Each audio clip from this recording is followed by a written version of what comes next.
হ্যাঁ দিদি বলুন।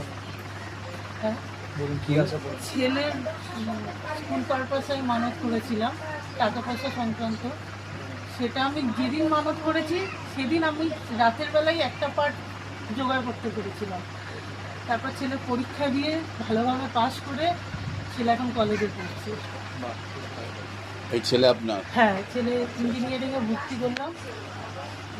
শুধু মানসিক করে আপনার কাজ? হ্যাঁ, আমি যেদিন মার কাছে এসে মানত করে গেছি সেদিন রাতেই, মানে আমার হাতে একদম টাকা পয়সা ছিল না এইচএসের আগে।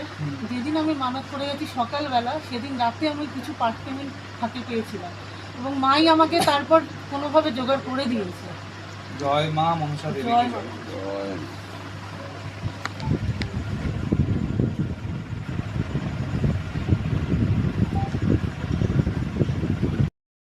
হ্যাঁ, আমি রায়গঞ্জ থেকে আসছি। আমার মানত ছিল, মায়ের কাছে আমার মনোবাসনা পূর্ণ হলো, তাই আমি মাকে মানত দিতে আসছি। আপনি যা মানসিক করেছিলেন সেটা আপনার রায়গঞ্জে কোথা থেকে আসছেন? রায়গঞ্জ বারোদুয়ারি ভারতবাড়ি। তাই আপনার মানসিক পূরণ হওয়াতে আজকে মাকে পুজো দিতে আসছি। পুজো দিতে আসছি। ঠিক আছে, জয় মা। দাও নাম বলো, কার নামে?